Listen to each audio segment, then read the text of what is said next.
Hey yo, E King's Fight News, and we're talking about the post-fight to Gervonta Davis knocking out Hugo Ruiz. And going forward, does he want all the smoke with Vasyl Lomachenko? It's E King Fight News, and we got more on this.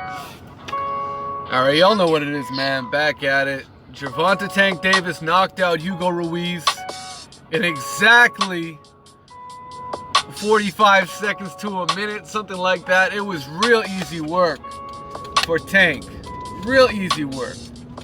I mean, literally, he found him in the corner, basically feinted him out and smashed him with a right hook. That's all she wrote. That was all she wrote. This dude got all busted up, had a bit of a delayed reaction, took a knee, got back up, and the ref decided he could not continue. Oddly enough, that ref looked familiar. It was Jack Reese that waved off the fight. But let's get into Tank Davis and why his team is literally fucking him over right now.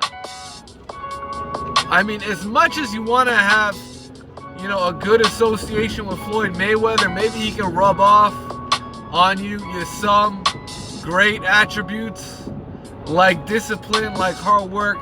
But when he's talking about the matchmaking, when Floyd is talking on your behalf about blame me for not fighting Lomachenko, it's not a good look. That's just not a good look. And I say that to say this: I can't blame Tank Davis because he was supposed to be fighting Abner Mares, right? He was supposed to be fighting Abner Mares. Now, was this their best replacement that they could find? I doubt it. But it is what it is. I mean, that's pretty much last minute when you have a fighter dropping out a week before the fight. And you know what? It's time for Tank Davis to step it up. Even if he was to fight Abner Mares, who should probably retire at this stage, I really don't want to see Abner Mares in the ring if he's got a detached retina. Because he's just going to fall back on that excuse and be like, oh, you know what, I should just retire, like to me that was just a cash out fight for Abner Mares in the first place. Like point blank.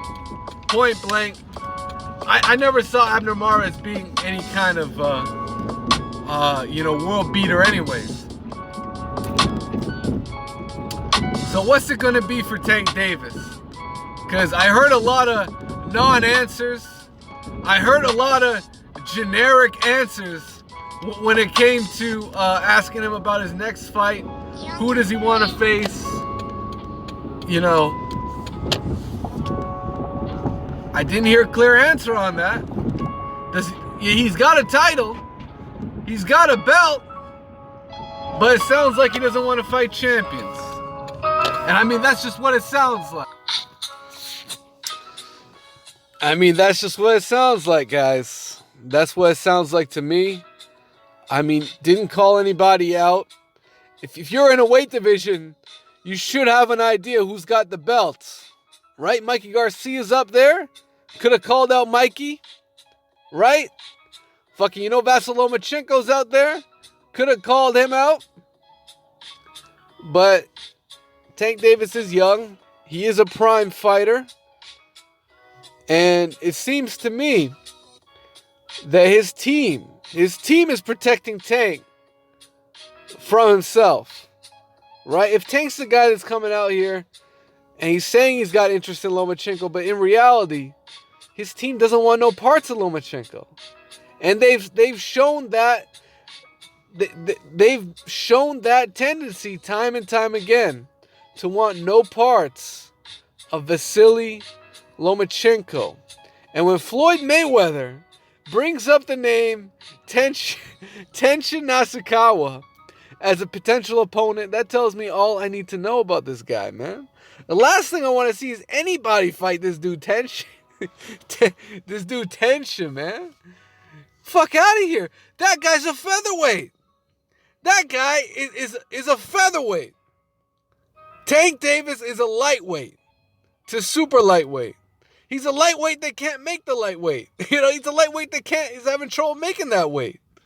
So really, what is Tank Davis? Like, what is he really? Is he a guy you want to protect for another year? Or does he want all the smoke? That's the question I have for you. So y'all in the comment section, you guys let me know. Does Tank Davis want all the smoke? Does he want Lomachenko? And should he leave Floyd Mayweather? Should he leave that team hanging?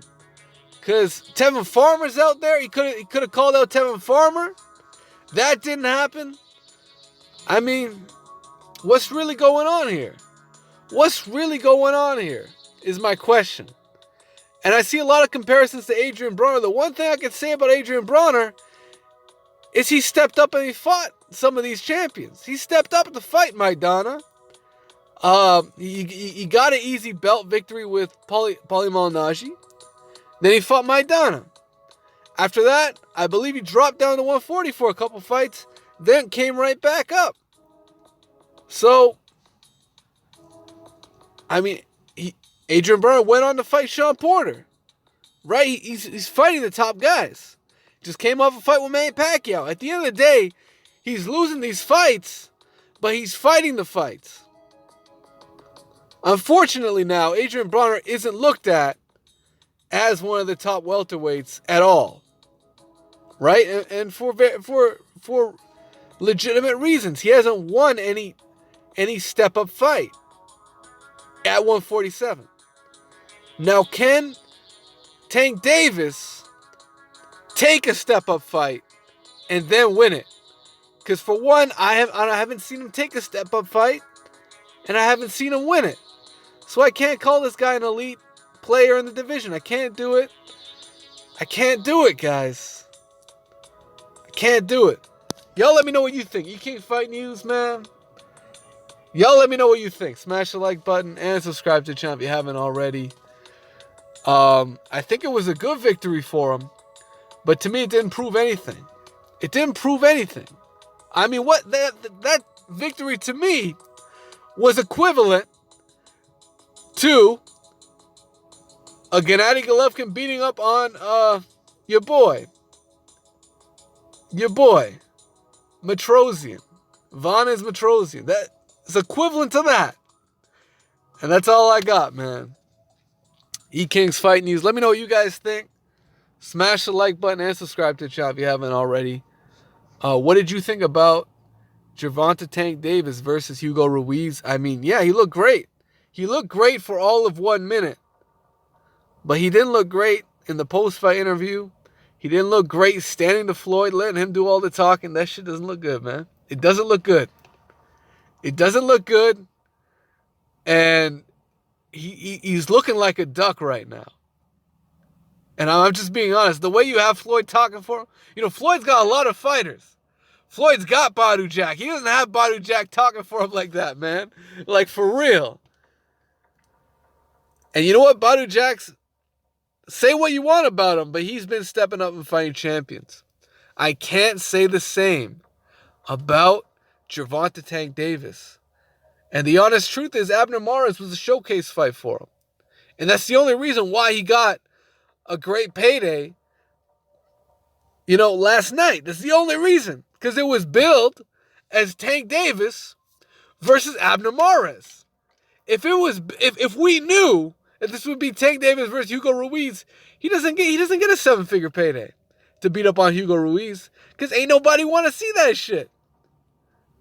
And that's all facts, man. So let me know what you guys think, man. Let me know what you think. This might not be the most popular opinion in the world, but I can't sit here and say Tank Davis is the next great thing in boxing. I can't do it. I need to see it. I need to see it from this guy. Just like, it's the same situation with Vasyl Lomachenko. Do I rate him number one pound for pound? No, I don't. Has he done more in terms of moving up weight classes and in terms of beating better opposition than Tank Davis? I mean, and think about it. Tank Davis has more professional fights than Vasyl Lomachenko, but who's accomplished more? Who's accomplished more there? And I know Vasyl Lomachenko has an insane amateur pedigree, and he's been fast-tracked. He's very clearly been fast-tracked. He has been overhyped, but when it comes to him stepping in the ring, he shows up. He shows up to fight, and there's a reason why Tank Davis and his team don't want no parts of Lomachenko. There's a reason why, guys. You can't act like it doesn't exist. And to me, that's the elephant in the room when it comes to Tank Davis. So you guys let me know what you think. Issy King Fight News, and we're out.